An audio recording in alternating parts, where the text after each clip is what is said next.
السلام علیکم ورحمۃ اللہ وبرکاتہ۔ سنڈے کمنٹ باکس کے ایک نئے ایپیسوڈ کے ساتھ میں مفتی اے ایم قاسمی اپنے تمام مسلمان بھائیوں اور بہنوں کی خدمت میں حاضر ہوں۔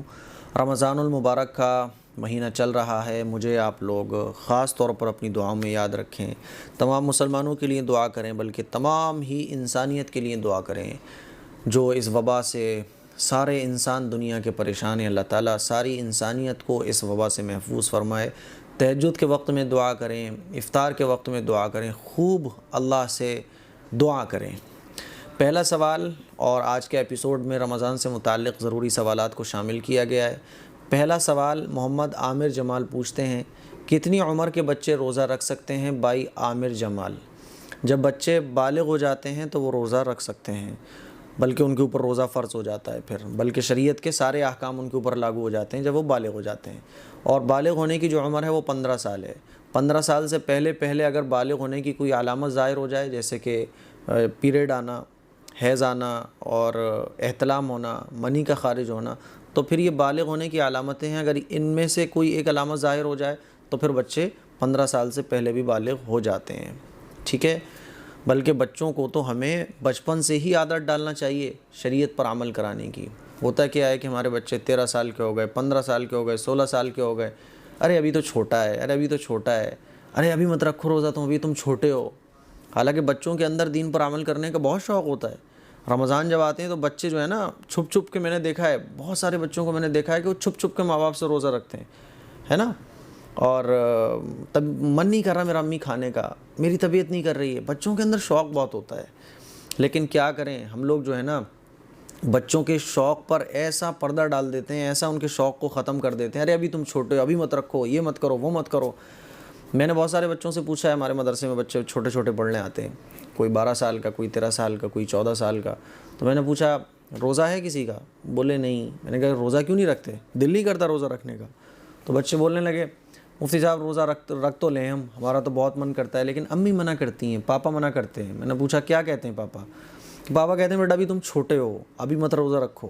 تو میں نے کہا اچھا، میں نے کہا اگر تمہیں اجازت دے دی جائے تم رکھو گے؟ بولے بالکل رکھیں گے۔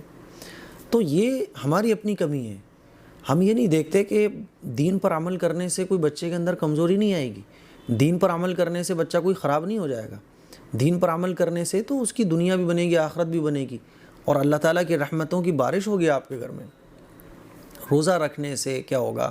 بچوں کے اندر بچپن سے ہی شوق ہو جاتا ہے، اور بچپن سے شوق ہوتا ہے، آپ اس شوق کو ختم کر دیتے ہو، ابھی مت رکھو، پھر جو ہے جب بچہ بڑا ہو جاتا ہے تو آپ کہتے ہو ہے دین پر عمل نہیں کر رہا، ارے بھیا روزے نہیں رکھتا ہے، ارے نماز ہی نہیں پڑھتا ہے۔ بھائی بچپن سے آپ نے اس کے شوق کو ختم کر دیا نا، آپ اس کے شوق کو برقرار رکھو، بیٹا بالکل روزے رکھو۔ بچہ اگر بچپن سے ہی دین کے لیے مشقتیں برداشت کرے گا نا، تو آپ اندازہ کیجئے بڑے ہو کے وہ دین کے لیے کیا کچھ نہیں کر جائے گا۔ اسی لیے میری گزارش یہ ہے کہ بچے آپ کے صحت مند ہیں، اور ماشاءاللہ بچے صحت مند ہی ہوتے ہیں، بچوں کے اندر ہمت بھی ہوتی ہے، طاقت بھی ہوتی ہے، سب کچھ ہوتا ہے، تو بچے روزہ رکھنے دو، بلکہ بچوں سے کہو بیٹا روزہ رکھو، ٹھیک ہے نا۔ حضور علیہ الصلوۃ والسلام کے ارشاد ہے نا کہ بچپن سے ہی نماز کا حکم دو بچوں کو، اور جب وہ 10 سال کے ہو جائیں تو ان کو ڈانٹو بھی۔ لیکن کیا کریں ہم لوگ کا حساب ہی الگ ہو گیا ہے۔ بچوں سے محبت یہ ہے کہ وہ جہنم کی آگ سے بچ جائیں آخرت کے میدان میں۔ کیا ہم یہ برداشت کریں گے اپنے بچوں کے لیے کہ ہمارے بچے آخرت میں جہنم کی آگ میں جلیں؟ نہیں کریں گے نا برداشت۔ یہی بچے جب بڑے ہو جاتے ہیں تو بچپن سے دینی ان کی تربیت نہیں ہوتی، دینی ان کا مزاج نہیں بنا ہوتا ہے، پھر یہ بچے بڑے ہونے کے بعد دین سے دور ہو جاتے ہیں، روزہ نہیں رکھتے، نمازیں نہیں پڑھتے، پھر جب آخرت میں ظاہر انہیں عذاب ہوگا، کیسا لگے گا آپ کو؟ اسی لیے بچپن سے ہی ہمیں اپنے بچوں کا مزاج دینی بنانا چاہیے اور دین پر عمل کرانا چاہیے۔ عائشہ قریشی کہتی ہیں میں سروس کرتی ہوں، میں نے بیٹی کی شادی کے لیے بینک سے لون لیا ہے، میرے پاس نہ سونا ہے نہ چاندی ہے، کیا میرے اوپر زکوٰۃ فرض ہے کیا؟ جب آپ کے پاس کچھ بھی نہیں ہے تو زکوٰۃ فرض کیوں ہوگی؟ جتنا آپ نے لون لیا ہے وہ لون مائنس کر دیں آپ، مائنس کرنے کے بعد آپ کے پاس کتنا اماؤنٹ بچ رہا ہے ٹوٹل سونا چاندی تو آپ کے پاس ہے ہی نہیں ہے، کیش کتنا ہے؟ اگر اتنا ہے جو نصاب کو پہنچتا ہے، یعنی اتنا ہے جس سے آپ 52.5 تولہ چاندی خرید سکتی ہیں، اتنا روپے آپ کے پاس ہے، تو پھر آپ کے اوپر زکوٰۃ فرض ہوگی، ورنہ نہیں ہوگی، ٹھیک ہے۔ اب یہ آپ دیکھ لیں۔ بلال انصاری کہتے ہیں مفتی صاحب اور خیریت سے ہیں؟ بھائی الحمدللہ، آپ کو رمضان سے پہلے سے سوال کر رہی ہوں پر آپ جواب نہیں دیتے، میں آپ کی اسٹوڈنٹ ہوں، میں آپ سے قرآن پڑھتی ہوں، ویسے تو میں پڑھی ہوئی ہوں لیکن پھر بھی پڑھتی ہوں، الحمدللہ جو غلطی تھیں وہ بھی ٹھیک ہو گئی ہیں، آپ لوگ قرآن مجید کی کلاس ضرور اٹینڈ کیا کریں. الحمدللہ نورانی قاعدے سے میں نے پڑھانا شروع کیا تھا. 70واں پارہ اب چل رہا ہے. آپ لوگ قرآن مجید کو پڑھنا سیکھیں. بہت آسانی کے ساتھ میں نے قرآن پڑھنا سکھایا ہے.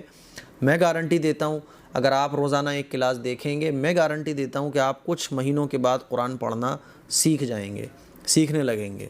اچھا، بہرحال انہوں نے بہت سارے سوالات کیے ہیں، اور پہلا جو ان کا سوال ہے وہ یہ ہے. پہلا سوال کہاں چلا گیا؟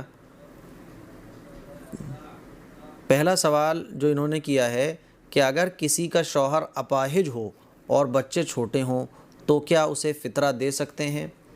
دیکھیے، اپاہج ہو، بچے چھوٹے ہوں، اس سے مطلب نہیں ہے. جو غریب ہے، اور شریعت کی نظر میں غریب کون ہے؟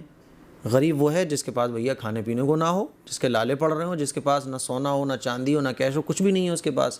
یعنی جو صاحب نصاب نہ ہو، صاحب نصاب نہ ہو، اس کو آپ فطرہ دے سکتے ہیں، زکوٰۃ دے سکتے ہیں. لیکن زکوٰۃ بھی اتنی دیں اسے جس سے کہ وہ صاحب نصاب نہ بن جائے. ٹھیک ہے نا؟ تو کوئی اگر غریب ہے، محتاج ہے، اسی کو دیا جائے گا فطرہ. اب وہ اپاہج ہو یا نہ ہو. ٹھیک ہے، اپاہج ہونا ضروری نہیں ہے، غریب ہونا ضروری ہے، محتاج ہونا ضروری ہے. دوسرا سوال، شب قدر اور شب برات میں کیا فرق ہے؟ شب برات کی جو فضیلت ہے وہ احادیث ضعیفہ سے ثابت ہے، اور شب قدر کی جو فضیلت ہے وہ قرآن مجید کی آیات سے اور صحیح احادیث سے ثابت ہے. شب قدر اور شب برات میں زمین آسمان کا فرق ہے. شب برات کے بارے میں تو بعض علماء کا یہ بھی قول ہے کہ شب برات کی کوئی حقیقت ہی نہیں ہے. لیکن شب قدر کے بارے میں سارے علماء اوپر سے نیچے تک، سارے مکتبہ فکر، سارے مسلک ایک جگہ جمع ہیں، کیونکہ شب قدر جو ثابت ہے یہ قرآن سے ثابت ہے. اور شب قدر کی فضیلت بہت زیادہ ہے. لیلۃ القدر خیر من الف شہر. ایک رات میں عبادت کرنے کا ثواب 1000 مہینوں عبادت کرنے سے زیادہ ہے. شب قدر کی رات میں عبادت کرنے کا ثواب. ٹھیک ہے، یہ فرق ہے. اچھا، میں نے بھی اوروں سے ایسا ہی کہہ دیا. اچھا، شب قدر کسے کہتے ہیں، شب برات کس کو کہتے ہیں، زمین آسمان کا فرق ہے. جی بالکل، جیسے میں نے آپ کو بتایا نا، یہ فرق ہے. احادیث ضعیفہ سے شب برات ثابت ہے، لیکن شب قدر احادیث صحیحہ سے ثابت ہے اور قرآن سے ثابت ہے. لیکن شب برات قرآن سے ثابت نہیں ہے، صحیح حدیث سے ثابت نہیں ہے. اچھا، نمبر 3، یہ کیسے پتہ چلتا ہے کہ ہم پر حج فرض ہو گیا ہے؟ یہ ایسے پتہ چلتا ہے کہ آپ اگر حج کرنے جائیں گے اور حج کر کے واپس بھی آ جائیں گے، اور جتنے بھی دن آپ حج کرنے کے لیے مکہ اور مدینہ میں رکیں گے تو وہاں کے سارے خرچے بھی برداشت کر لیں گے، پھر آپ واپس اپنے گھر پہ آ جائیں گے، تب بھی آپ کا گھر کا خرچہ، ساری ضرورت کی چیزیں پوری ہوتی رہیں گی، تو پھر آپ کے اوپر حج فرض ہو چکا ہے. لیکن اگر آپ حج کرنے گئے تو حج کرنے کے بعد جب آپ واپس آئیں گے تو صاحب آپ کا پورا سسٹم خراب ہو گیا ہوگا، گھر کا خرچہ نہیں چل پائے گا، اور آپ قرضے میں چلے جاؤ گے، تو پھر آپ کے اوپر حج فرض نہیں ہوگا. کہنے کا مطلب خلاصہ یہ ہے کہ اگر آپ کے پاس اتنا روپیہ پیسہ ہے کہ آپ حج کر کے آسانی کے ساتھ واپس آ سکتے ہو، آپ کے اوپر کوئی سردی گرمی نہیں پڑے گی، آپ کے خرچوں میں کوئی کمی نہیں آئے گی، گھر چلتا رہے گا، آپ قرضے میں نہیں جاؤ گے، تو پھر آپ کے اوپر حج فرض ہو چکا ہے. ٹھیک ہے. نمبر 4، اگر وضو سے دودھ پلائیں تو کیا وضو ٹوٹ جاتا ہے؟ نہیں، دودھ پلانے سے وضو نہیں ٹوٹتا ہے. نمبر 5، تقویٰ کسے کہتے ہیں؟ تقویٰ گناہوں سے بچنے کا نام ہے. ٹھیک ہے. نمبر 6، اگر کسی کے پاس ہمارے پیسے ہوں تو کیا ان پیسوں کی زکوٰۃ ہم دیں گے؟ جی، اگر کسی کے پاس آپ کے پیسے ہیں، یعنی آپ نے قرضے میں دیے ہوئے ہیں پیسے، تو اس کی بھی زکوٰۃ آپ کو ادا کرنی پڑے گی. ٹھیک ہے نا؟ اچھا جی، میرے 3 سال سے بہت طبیعت خراب ہے، مجھ سے زیادہ چلا بھی نہیں جاتا اور 5 منٹ سے زیادہ بیٹھا نہیں جاتا اتحیات میں، تو بڑی مشکل سے بیٹھتی ہوں نماز کو. ویسے تو مجھے بچپن سے ہی شوق ہے، لیکن جب سے طبیعت خراب ہوئی ہے تب سے اور زیادہ ہو گیا ہے. اب میں 9 ٹائم کی نماز پڑھتی ہوں بنا رمضان کے بھی. پوچھنا یہ چاہتی ہوں کہ کیا میں عشاء کی نماز میں اگر غیر مؤکدہ سنتیں چھوڑ کر فرض نماز اور 2 سنت اور 3 وتر اور 20 رکعت تراویح پڑھ لوں تو کیا مجھے بیٹھا نہیں جاتا؟ بڑی مشکل سے عشاء کی نماز پڑھتی ہوں. کلیئر نہیں لکھا آپ نے یہ سوال. بہرحال دیکھیے، فرض کی ادائیگی آپ کر لیں، اور فرض کی ادائیگی کرنے کے بعد آپ کو تکلیف زیادہ ہے، آپ سنتیں نہیں پڑھ سکتی، نفل نماز نہیں پڑھ سکتی، تو کوئی بات نہیں، آپ اس کو ترک کر دیں. اور اگر آپ بیٹھ کر پڑھ سکتی ہیں جیسے آپ نے بتایا کہ زمین پر بیٹھ کر بھی آپ نہیں پڑھ سکتی، تو پھر آپ چیئر پر بیٹھ کر بھی نماز پڑھ سکتی ہیں، لیکن بہرحال فرض ادا کرنا آپ کے لیے ضروری اور لازمی ہے۔ سنت موقدہ بھی اگر آپ کو زیادہ پرابلم ہے تو چھوڑ سکتی ہیں، سنت غیر موقدہ بھی چھوڑ سکتی ہیں، نفل نماز بھی آپ چھوڑ سکتی ہیں۔ 20 رکعت تراویح آپ پڑھ لیں، اچھی بات ہے، لیکن تکلیف اگر اتنی زیادہ ہو کہ یہ بھی پڑھنا مشکل نہ ہو، تو یہ بھی پڑھنا ممکن نہ ہو، تو پھر جو ہے آپ تراویح کو بھی چھوڑ سکتی ہیں، اور اگر پڑھ سکتی ہیں زمین پر بیٹھ کر یا چیئر پر بیٹھ کر تو بہرحال اس کو بھی آپ پڑھیں، ٹھیک ہے۔ نمبر 8، ہمارے یہاں ایک لڑکے نے خیریت کی، پتہ نہیں کیا لکھا ہے، اور اب 6 مہینے ہو گئے وہ جماعت میں گئے۔ ایک لڑکے نے، یہ سوال آپ کا سمجھ میں نہیں آ رہا ہے، چلیے خیر، اگلا سوال MB ٹرو زون کا ہے۔ مفتی صاحب، مائی نیم از بلال فرام فرخواد، میری تراویح کی 2 رکعت چھوٹ گئی تھیں، تو پھر ہمیں کیسے ان 2 رکعت کو پورا کرنا چاہیے؟ جب تراویح مکمل ہو جائیں، امام صاحب وتر پڑھا لیں، اس کے بعد اپنی 2 رکعت نفل نماز آپ کمپلیٹ کر لیں تراویح کی نیت سے، ٹھیک ہے۔ نیت کیا کریں گے بھائی؟ اے اللہ، میری 20 رکعت تراویح میں سے 2 رکعت تراویح چھوٹ گئی تھی، وہ میں پوری کر رہا ہوں، اور جیسے نارمل نفل نماز پڑھتے ہیں ایسے ہی آپ 2 رکعت یہ سنت تراویح کی نیت سے پڑھ لیں گے، ٹھیک ہے نا، یہ طریقہ ہے۔ شہاب الدین، گھر میں اگر ایلبم والے فوٹو ہیں تو کیا کریں؟ اسے کیا جلانا چاہیے؟ اگر ہاں تو کیا اپنے پریوار کے لوگوں کی فوٹو بھی جلانا ضروری ہے؟ ایلبم وغیرہ رکھی ہوئی ہے تو ظاہر ہے وہ فوٹو رکھے ہوئے ہیں، کیا کرو گے اسے رکھے؟ پھینک پاک کے ہٹاؤ اسے، ٹھیک ہے نا، یا کہیں ڈال دو ایسی کونے وغیرہ میں، یا جو مچان وغیرہ ہوتی ہے وہیں کہیں پھینک دو اسے، کیا رکھنے کی ضرورت ہے؟ جلانا کوئی ضروری نہیں ہے، کیسے بھی آپ اسے کہیں بھی پھینک دو اسے، کیونکہ تصویر وغیرہ اور یہ جو پرنٹڈ فوٹوز ہوتے ہیں ان کو تو ویسے بھی ہمیں گھر میں نہیں رکھنا چاہیے۔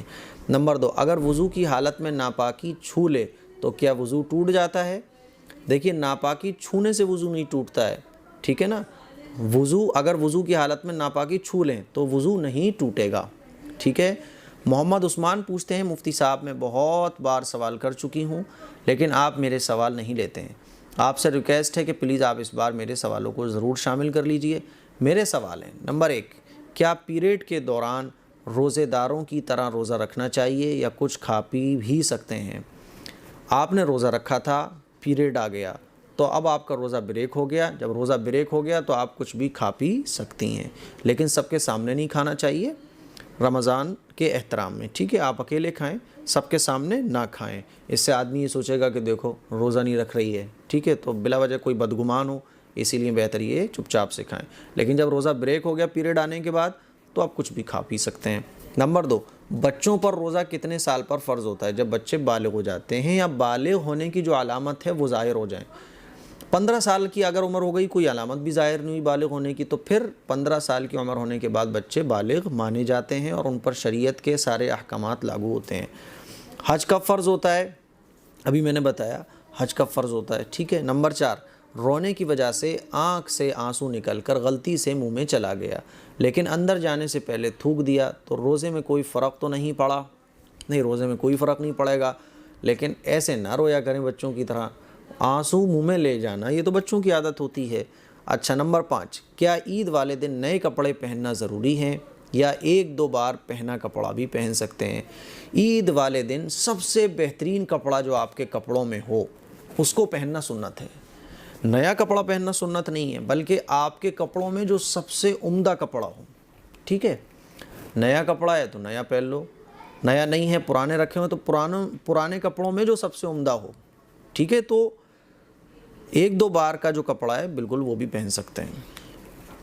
صفان خان پوچھتے ہیں، مفتی صاحب میں آپ کے شوز دیکھتی ہوں، مجھے بہت سی جانکاری حاصل ہوئی ہے، میرا سوال ہے کہ میری شادی کے لیے بینک میں 1.5 لاکھ روپے ہیں تو کیا اس میں زکوٰۃ واجب ہوگی؟ جی، قرضہ مائنس کرنے کے بعد اور جو دوسرے خرچے ہیں ان کو مائنس کرنے کے بعد اگر یہ اماؤنٹ نصاب کو پہنچتا ہے، جیسے کہ 1.5 لاکھ روپے ہیں، صرف یہی 1.5 لاکھ روپے ہیں، آپ کے اوپر کوئی قرضہ وغیرہ کچھ بھی نہیں ہے، تو پھر زکوٰۃ آپ کے اوپر فرض ہوگی 2.5% کے حساب سے، یعنی 1 لاکھ روپے میں 2,500 روپے، ٹھیک ہے۔ گلزار احمد کہتے ہیں، مفتی صاحب میرا آپ سے یہ سوال ہے، کیا اگر ہم نے کسی کو کچھ پیسے ادھار دیے ہوئے ہیں تو کیا ان پیسوں پر زکوٰۃ ہوگی؟ جی، ان پیسوں پر زکوٰۃ ہوگی۔ اب جو پیسے آپ نے قرضے میں دیے ہوئے ہیں، کسی کو ادھار دیے ہوئے ہیں، اس کا مسئلہ یہ ہے کہ ویسے تو آپ ہر سال زکوٰۃ نکال دیں اس کی، ٹھیک ہے، لیکن اگر آپ اس قرضے کی زکوٰۃ نہیں نکالتے ہیں، جو آپ نے اس ادھار پیسوں کی جو آپ نے دوسرے کو دیے ہوئے ہیں اس کی زکوٰۃ نہیں نکالتے ہیں، تو اس کا مسئلہ یہ ہے کہ جب وہ آپ کے پاس آ جائیں گے تو پھر 1 سال میں آتے ہیں، 2 سال میں آتے ہیں، 3 سال میں آتے ہیں، سارے سالوں کی زکوٰۃ نکالنی پڑے گی۔ اس لیے بہتر یہ ہے کہ آپ ہر سال جو پیسہ آپ نے کسی کو ادھار دے رکھا ہے اس کی بھی زکوٰۃ نکالتے رہیں۔ شعیب خان کہتے ہیں میرا نام نوشاد ہے، میرے آپ سے کچھ سوال ہیں۔ نمبر 1، مٹی سے تیمم کیسے کرتے ہیں؟ دیکھیں، مٹی پہ آپ دونوں ہاتھ یوں ماریں گے، ٹھیک ہے، مٹی پہ آپ دونوں ہاتھ یوں ماریں گے اور جھاڑنے کے بعد چہرے پہ مل لیں گے اچھے طریقے سے، ٹھیک ہے نا، خوب اچھے طریقے سے۔ پھر اس کے بعد دونوں ہاتھ آپ ماریں گے اور پھر کونیوں تک جیسے کہ ہاتھ دھوتے ہیں نا، بالکل اسی طرح سے دونوں ہاتھوں پہ مل لیں گے۔ ہو گیا آپ کا تیمم۔ تیمم میں 3 فرض ہیں۔ نمبر 1، نیت کرنا، دونوں ہاتھ مٹی پہ مارنا اور اس کے بعد پورے چہرے پہ پھیرنا۔ پھر تیسرا جو فرض ہے، دونوں ہاتھ مٹی پہ مارنا اور اس کو دونوں ہاتھوں پر پھیرنا، ٹھیک ہے، یہ 3 فرض ہیں تیمم کے، تیمم ہو جاتا ہے۔ مسا نہیں ہوتا تیمم میں، پیروں پر مسا نہیں ہوتا ہے، ٹھیک ہے۔ نمبر 3، ناپاکی کی حالت میں یا احتلام کی حالت میں درود شریف پڑھ سکتے ہیں؟ کثرت سے ہاتھ کی وجہ سے تھوڑی پرابلم میں ہوں اس لیے پوچھا۔ جی، احتلام کی حالت میں درود شریف پڑھ سکتے ہیں۔ مفتی صاحب دعا کر دیجیے میرے لیے، ہاتھ صحیح ہو جائے۔ بھائی سبھی لوگ دعا کریں کہ اللہ تعالیٰ ان کو صحت عطا فرمائے اور ان کے ہاتھ میں جو بھی پرابلم ہو اللہ تعالیٰ اس کو دور فرما دے۔ اگلا سوال جو ہے، یہ نام انہوں نے منع کیا ہے بتانے کے لیے۔ اچھا، مفتی صاحب تیسری بار سوال کر رہے ہیں، رمضان ختم ہونے کے بعد جواب دیں گے کیا؟ پلیز جواب دیجیے۔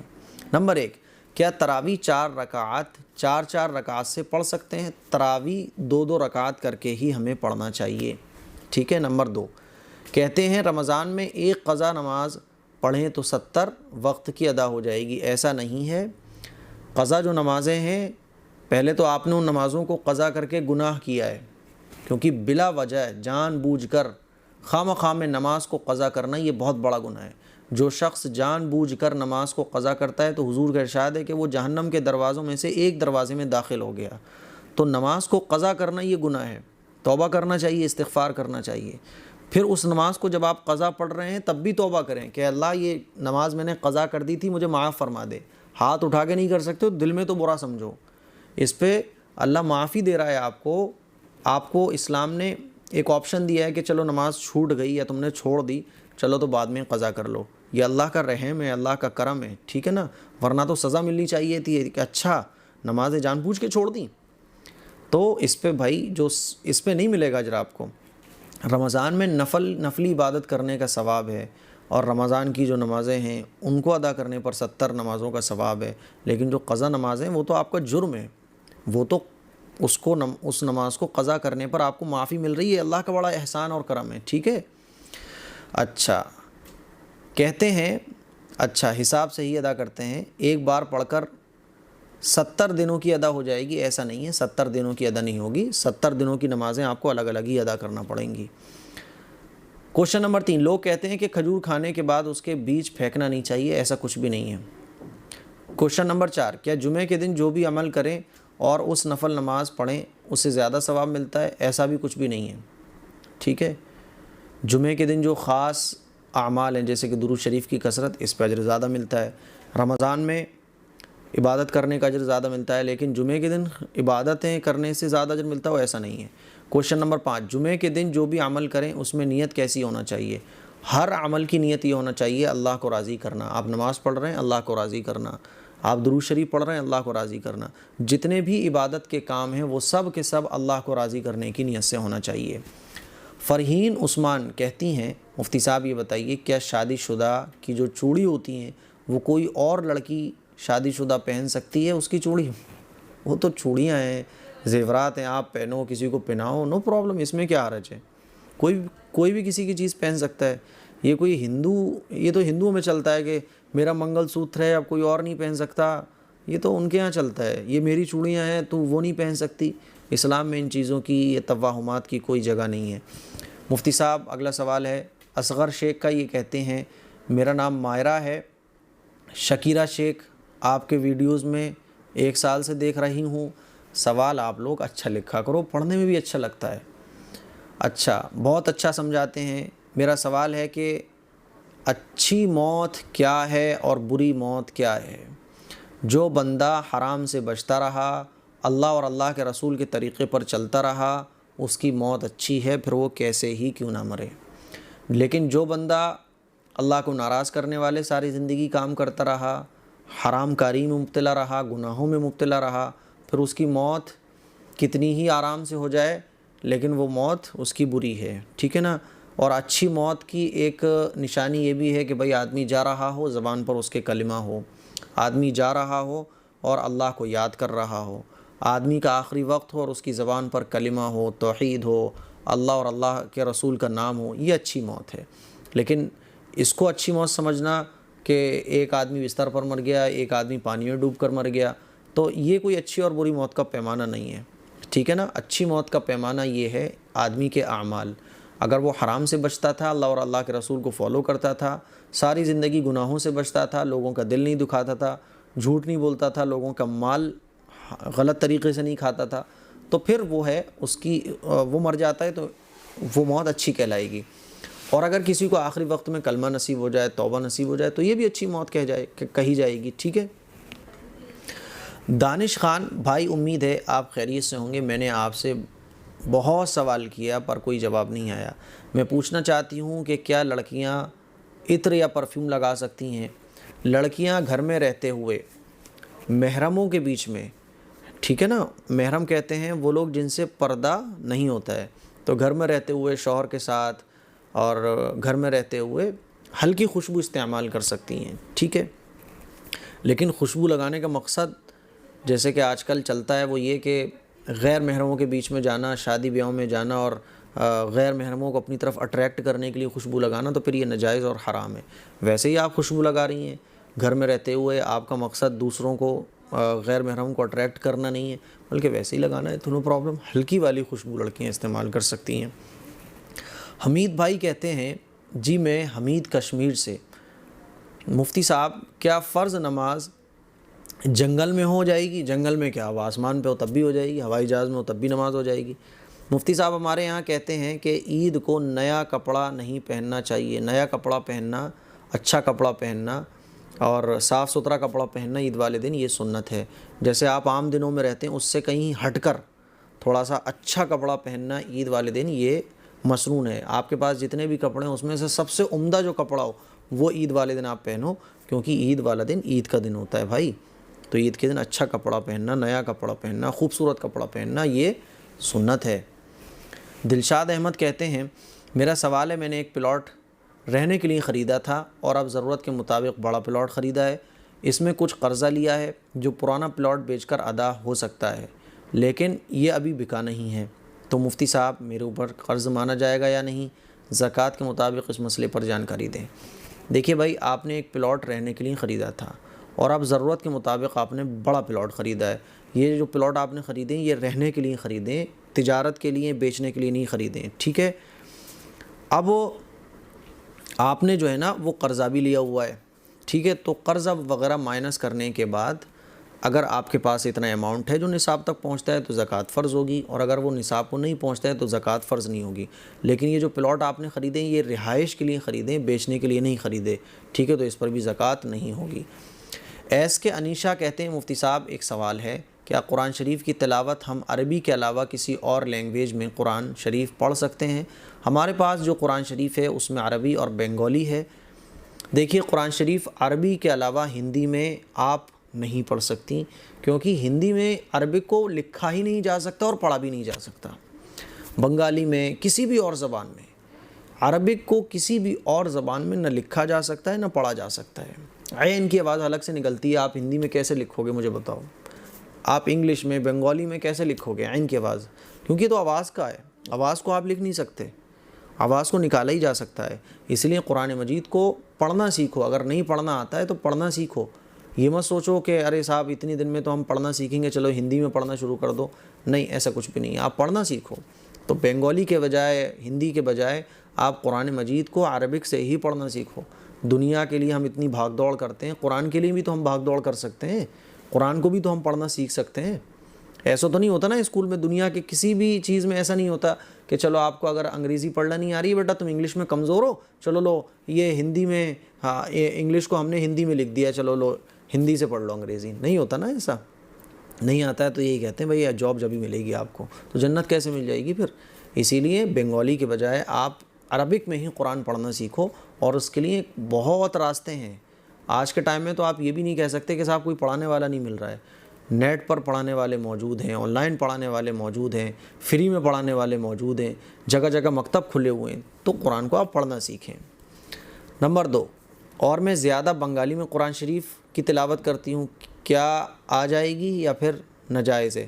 دیکھیے بہتر یہ ہے کہ آپ جتنی دیر قرآن شریف بنگالی میں پڑھتی ہیں نا، اتنی دیر آپ پڑھنا سیکھیں، تو کچھ مہینوں کے بعد آپ پڑھنا سیکھ جائیں گی۔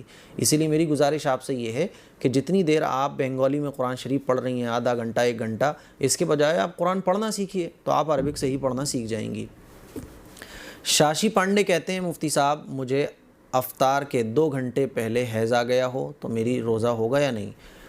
افطار سے 2 منٹ پہلے بھی اگر حیض آ جائے گا تو روزہ نہیں ہوگا، روزہ ٹوٹ جائے گا۔ اب اس روزے کی قضا آپ رمضان کے بعد کریں گی، ٹھیک ہے؟ افشا مجیب کہتی ہیں ریپلائی دے دیجئے مفتی صاحب، ہم فیض آباد سے ہیں، میرا سوال یہ ہے کہ اگر ہم لوگوں کی جویلری بینک میں لون کے ٹائم پر نہ دے پائیں، بینک میں لون ٹائم پر نہ دے پائے ہوں اور بینک والوں نے ساری جویلری رکھ لی ہو، تو یہ کہہ کر جب لون ادا کرو گے تب جویلری ملے گی، تو کیا ہم لوگوں کی جویلری کی زکوٰۃ نکالنا ہوگی؟ دیکھیے آپ نے جتنا روپیہ بھی قرضہ لیا ہے بینک سے، ٹھیک ہے نا، اس قرضے کو آپ مائنس کر دیں، جو لون کی رقم ہے اس کو بھی آپ مائنس کر دیں، یعنی اس مہینے کی جو لون کی رقم آپ کو دینا ہے ان بینک والوں کو وہ آپ مائنس کر دیں۔ سب کچھ مائنس کرنے کے بعد پھر یہ دیکھیں کہ آپ کے پاس کتنا اماؤنٹ باقی ہے۔ وہ سونا بھی جو انہوں نے رکھا ہے وہ بھی آپ کا ہی ہے نا، وہ بھی آپ کا ہی ہے، ٹھیک ہے؟ تو سب کچھ مائنس کرنے کے بعد یہ دیکھیں کہ ٹوٹل اماؤنٹ کتنا بن رہا ہے۔ اگر وہ نصاب تک پہنچتا ہے تو زکوٰۃ ہوگی، اور اگر وہ نصاب کو نہیں پہنچتا ہے تو پھر زکوٰۃ نہیں ہوگی، ٹھیک ہے؟ تو یہ کچھ سوالات تھے سنڈے کمنٹ باکس کے، مجھے امید ہے بہت ساری باتیں آپ کو سیکھنے کو ملی ہوں گی۔ اگلے سنڈے کمنٹ باکس کے لیے اپنے سوالات آپ کمنٹ کیجیے گا، اس کلپ کو شیئر کریں۔ السلام علیکم ورحمۃ اللہ وبرکاتہ۔